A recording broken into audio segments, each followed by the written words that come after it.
vocês vão ficar com a responsabilidade, com a atividade, aqui, ler sobre os outros tipos de agentes minerais, certo? Baelita, monoclorita, clorita, mercurita. Esse artigo que eu vou passar vai ter alguma coisa. Então, se a gente for fazer a comparação com relação à plasticidade, a gente tem ióclise de plasticidade crescente essa classificação. Uma argila carbonita, ela tem uma plasticidade menor do que uma argila pirita, do que uma argila clorita, do que uma clorita. E menor ainda do que as moléculas. Então, esse fato de plasticidade deve-se exatamente por quê? Eu já falei. Porque a menor plasticidade. Ela, pelo fato dela não ser sedimentada. Não se alimentar tem uma maior porcentagem de argila. É verdade. Isso aí tem a ver com plasticidade. Mas, em relação entre elas. Mas vamos imaginar que todas são sedimentares. Se a gente viu, né? Elas podem ser independentes de Distância das camadas, a quantidade de água. a quantidade de água que ela vai absorver. Então, a medida que a gente vai adicionando a água, segue o satélite, à medida que a gente vai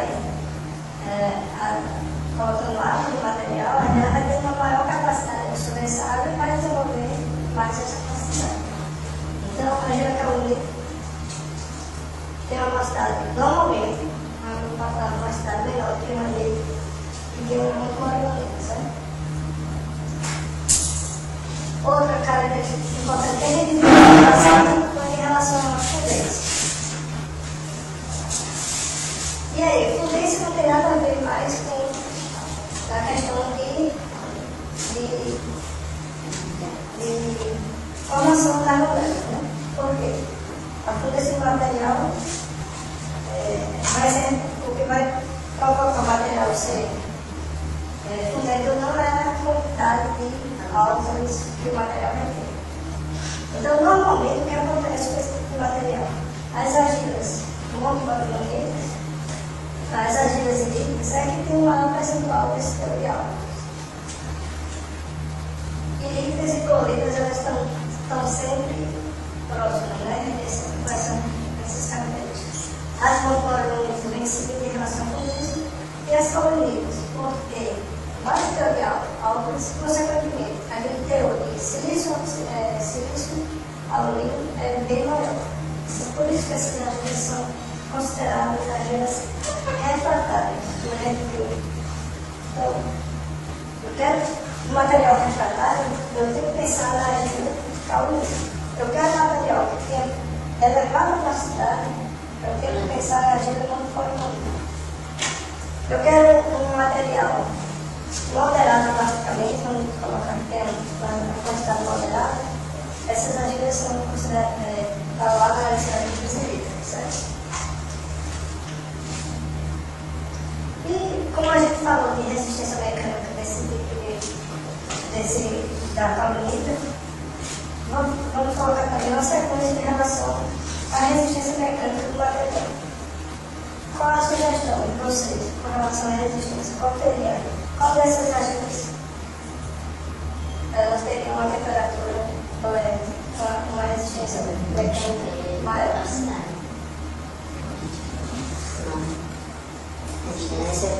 Não, acho que esse funde mais é porque ela não tem transformação. Então acho que as calenitas vai ter maior resistência. Porque ele vai conseguir transformar a fase líquida, então vai conseguir singularizar. Quem for mais fase líquida pode aumentar a resistência. Porque só aumenta a resistência se tiver fase líquida. Imaginar o seguinte. Com relação à fundência, as cilindros são mais fundentes, né? Não tem acrescenta aí, não? Acrescenta, são menos. São mais fundentes. Essa aqui é mais fundente. Essa aqui é menos fundente do que essa. Essa é menos fundente do que essa. Então é uma ordem decrescente aí.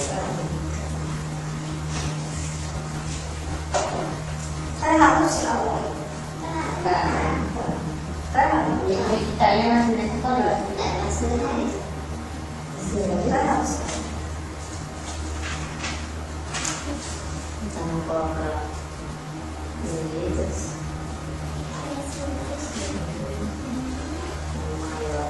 Maior que a luz.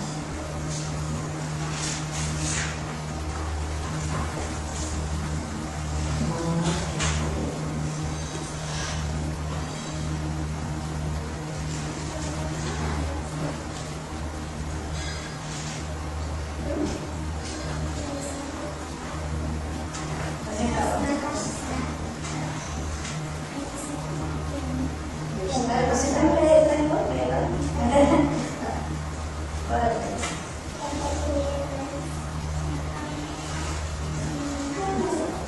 Só mudar o sinal aqui. Essa aqui é maior. Por esse. Essa aqui Tá maior que essa, maior que essa. Todo o sinal vai estar maior. Agora em cima é maior, né? Isso vai dar certo. Uma canaleta maior. Com relação à capacidade, ela tem uma capacidade maior que a segunda sinal. Então, quando se trata, a raciocínio está certo. Mas uma coisa que a gente tem que levar em consideração é a temperatura. Sem temperatura, a gente não pode dizer que uma vai ser mais resistente que a outra. Por quê? Porque a calorita ela vai se transformar em lugar, vai proporcionar fase bonita uma temperatura bem elevada em relação às outras. Então, faixa de temperatura em resistência mecânica desse material, a gente considera menor do que 1000 graus, se for menor do que 1000, que vai ter a maior resistência, vai ser as mãos monolíticas, vai ter a resistência maior, porque elas vão reagir, vai ter reações menores, como se fala de temperaturas inferiores a esse que é a calorita. No entanto, Como é que começou essa família que ele está falando? a facilita, por exemplo, os álcoons, eles são responsáveis por, eles são fundentes, certo? Fundentes, eles vão passar de sólido para líquido.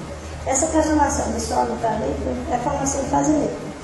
Então, os álcoons, eles têm baixo ponto de fusão, consequentemente, eles vão proporcionar fase líquida no material.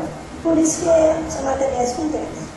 Então, essa fase líquida é responsável, como ele falou, pela aumento da resistência do material. Quando tem formação de fase líquida, aquela questão de porosidade ali quase toda é fechada, dependendo da viscosidade do líquido formado. Então, se essa viscosidade tem capacidade de deslocar entre os espaços vazios e preencher, depois que solidificar, ele aumenta a resistência, né? Então, quando fala em resistência mecânica, e faz a comparação desse tipo de material, a gente tem que levar em consideração a temperatura. Para cada temperatura, vai estar errado se não, maior que 1000 graus, mas que não tem maior resistência não vão ser as agentes calóricas, por causa exatamente daquela transformação, que aquela fase é responsável pela resistência mecânica do material.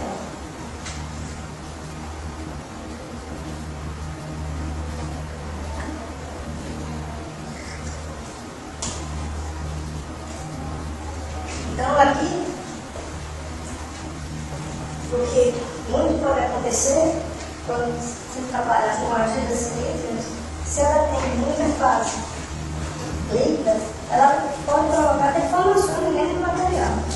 Chama-se de deformação piroplástica, que imagina um material sólido, um corpo de prova, ele coloca um corpo de prova, uma barrinha retangular.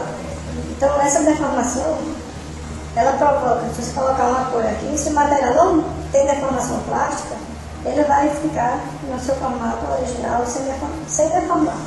Quando tem deformação plástica, as extremidades ela tende a levantar ou abaixar. Então, é uma deformação comum quando se tem altas temperaturas, o material tem essa característica de deformar plasticamente na temperatura. Para essas argilas líquidas, normalmente elas não trabalham em temperaturas superiores a 1000 graus Celsius. São argilas que trabalham a temperatura menor. Visto que a quantidade de apresentar esse defeito pelo pós-estado é alta. Mas vamos supor que o material ela resista sem deformar, esse material vai ter resistência menor, principalmente pela formação de trincas ou microtrincas que esse material vai formar. Quando a gente chega a uma temperatura muito alta, a formação de fase líquida às vezes é bem intensa, que faz com que, vamos dizer, bagunce a estrutura do material. A fase líquida vai promover microtrincas ou trincas mesmo do material. Então, por isso que essas argilas líquidas não se trabalham com essa temperatura muito superior a 1000 graus. E quando suporta essa temperatura, ela tem a resistência bem menor do que as demais. Além, claro, daquela característica principal da calvície quando se forma no líquido do material.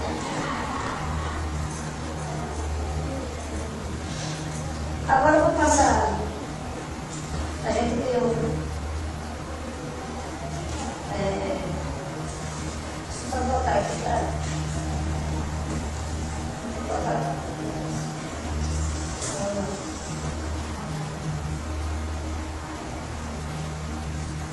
Então, a gente criou a parte de argilas minerais. Agora vamos para a parte das outras.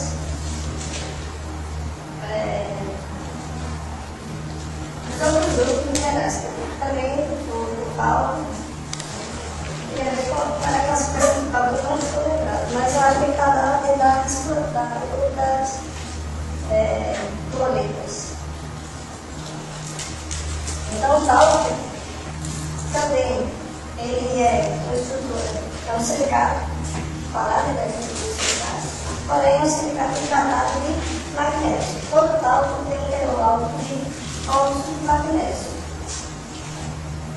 Então esse óxido de magnésio, ele também, do mesmo jeito que o fosfato, vai ter ação fundente do material. Então vai considerar o material que vai formar fase líquida, vai proporcionar fase líquida e ação fundente em relação às outras fases.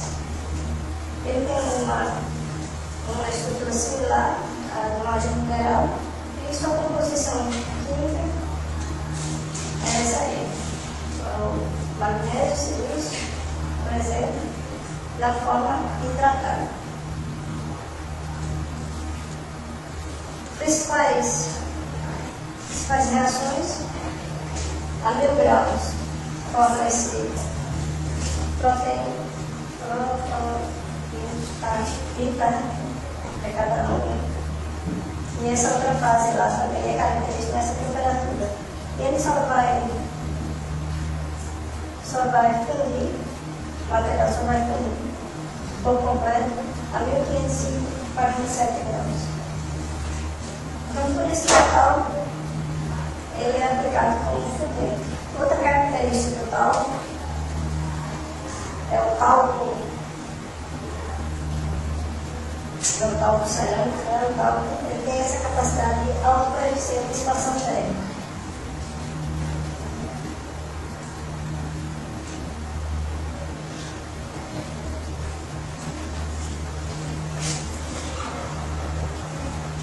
Então, a expansão térmica do material, a capacidade dele expandir termicamente, muitas vezes pode gerar problema no material. Porque o material, quando ele expande, ele tem a capacidade de expandir em um determinado intervalo de temperatura, depois ele tende a retrair. Então, essa expansão de retração é uma causa,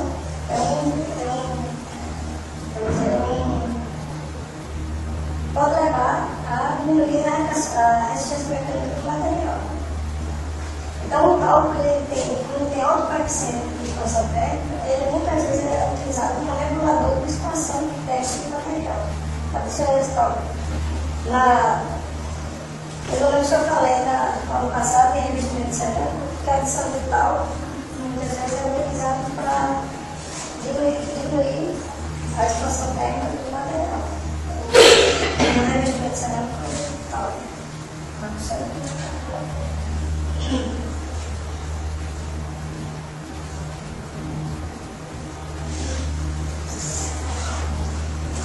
Tem outras aplicações que achei que poderia ter colocado, mas principalmente essa questão da fundência. Como ela estava usada como material fundente. Se vocês quiserem complementar aqui para lembrar, pode colocar aqui outra aplicação como fundente.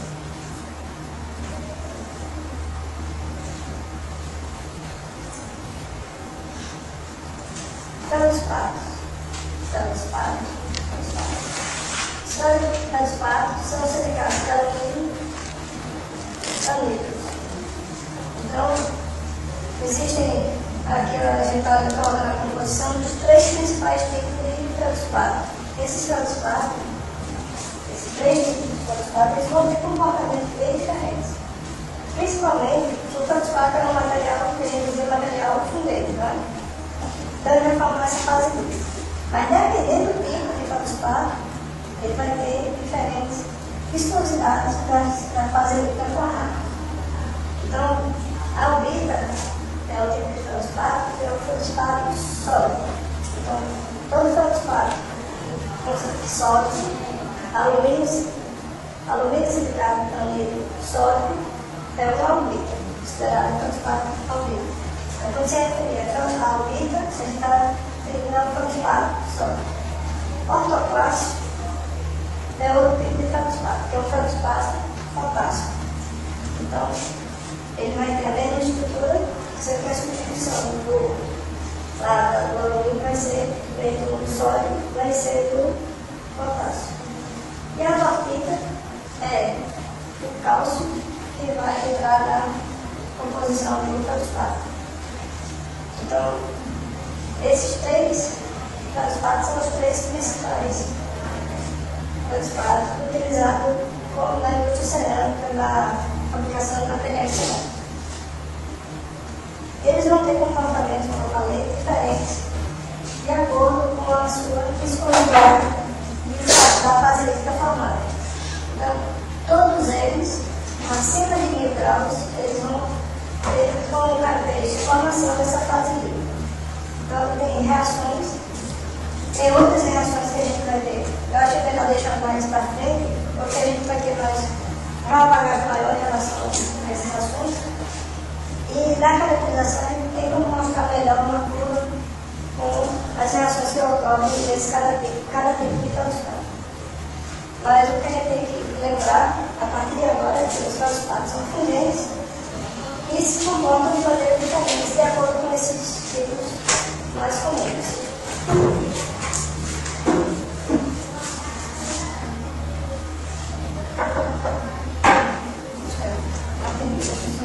Vocês querem?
material para ocorrer essa formação das fases diferentes com cada tipo de participante.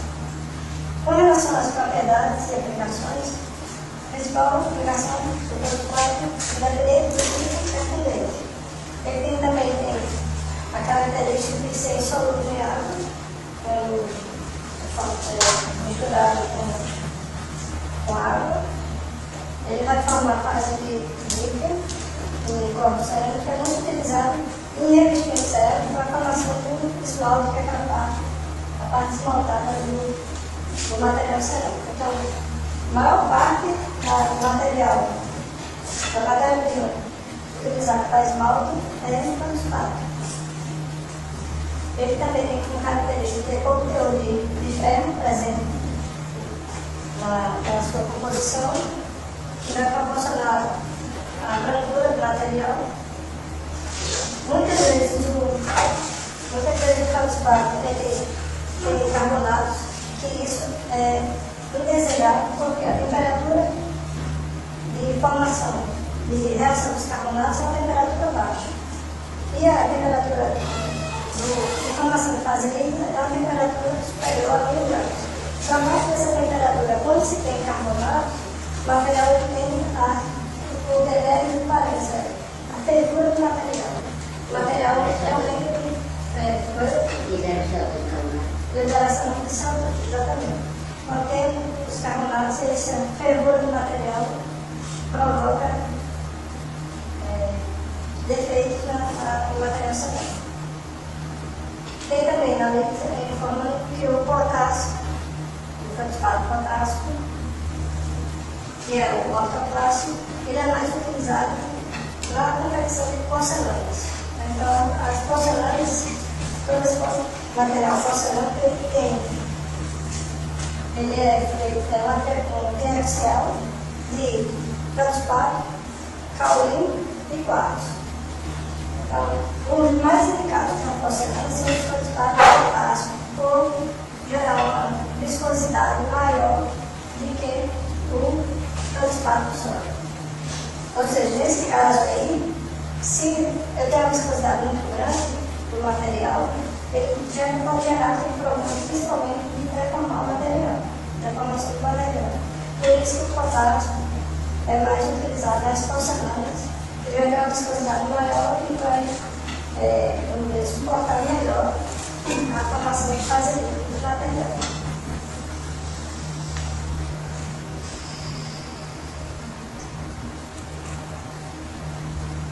E para a gente encerrar, em relação às principais matérias-primas naturais,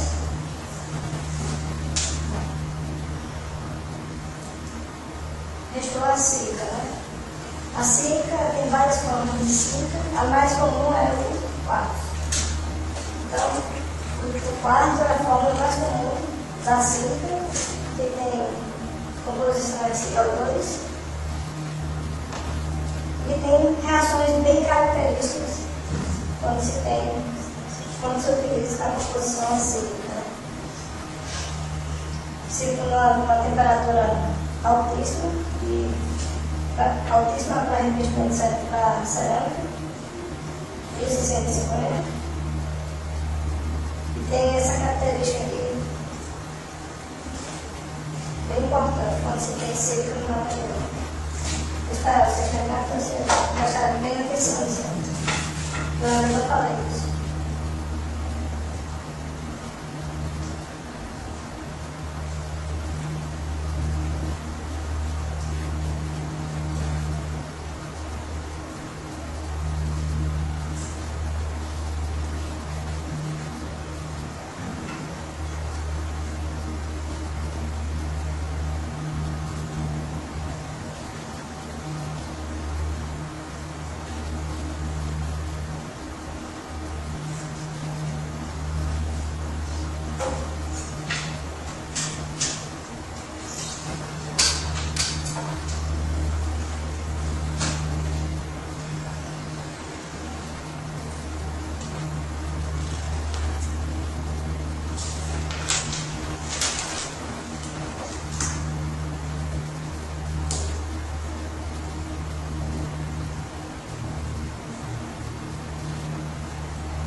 Então, o quarto ele tem uma temperatura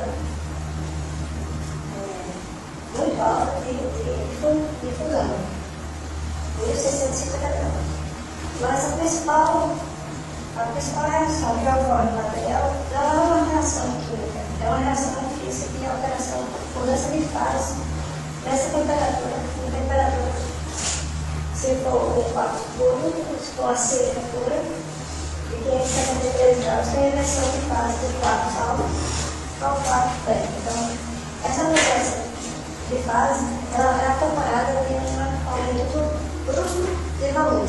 Então, essa temperatura, se o material tiver muito claro, se for utilizado uma taxa rápida de aquecimento, o material tende a trincar, tende a diminuir a resistência mecânica do material. Então, é uma temperatura crítica quando se tem trabalho com quartzo. Então, se tem muito quartzo, tem um tecido, nessa temperatura, a temperatura deve ser, a taxa deve ser diminuída para que ocorra a transformação física lentamente. Se ocorrer uma reação, a mudança de fase, bruscamente, de organizar a estrutura dessa mudança de fase, o material vai trincar, vai ter consequências graves lá na frente. Então, o encantamento não deve misturar essa consequência de aumento de volume com, nós vamos ver aqui, um controlador do coeficiente de variação térmica do material. Então, dentro das aplicações e principais observações do quartzo, o LT elevado ao ponto de fusão, ele vai garantir a integridade estrutural da cerâmica durante a capa de química. Então, é comum numa microestrutura, quando se tem quartzo, observar ainda quartzos residuais sem reagir com a estrutura. Então, esse quartzo que não reage com a estrutura, ele serve como, vamos dizer, o esqueleto do corpo cerâmico. Ele vai ser responsável por suportar a integridade do material, ele vai suportar a estrutura do material. Ele também tem fundamental importância quando o material tem a retrair muito. Então, quando a gente quer um regulador de retração, utiliza-se o quartzo. O quartzo, como ele tem essa alta ponto de fusão e tende a não reagir com muitas fases, ele vai ter um coeficiente de variação térmica bastante pequeno. Então, o material que retrai muito, quando adicionar o quartzo, ele suporta mais essa retração do material. E por fim, o quartzo ele não leva a aumento da resistência mecânica. E sim, normalmente, quando se tem um material em quartzo, e trabalha com temperaturas, claro que você percebe temperatura de fusão do material, trabalha com temperaturas entre 1000 e 1200 graus, quando se tem quartzo, tem uma resistência menor ao material do que quando não se tem quartzo. Portanto, ele tem dois problemas graves, que é a inversão do quartzo alto para o quartzo beta, que isso leva a consequência da taxa de aquecimento. A gente tem que pensar na taxa de aquecimento quando se tem quartzo. Primeiro, vamos dizer assim, problema. Tem um problema de diminuição da resistência mecânica do material. Normalmente, quando você tem muito fácil, tem menor resistência. Mas, porém, ele tem a vantagem de ser um regulador de dilatação do material. O material que tem quartzo, ele vai ter um controle melhor com relação à expansão, esse coeficiente de variação térmica do produto. Então, pessoal, espero a gente falar boa parte os principais pontos desse materialismo naturais. Se necessário, a próxima aula, eu vou fazer uma aula para todos, mas a gente vai pensar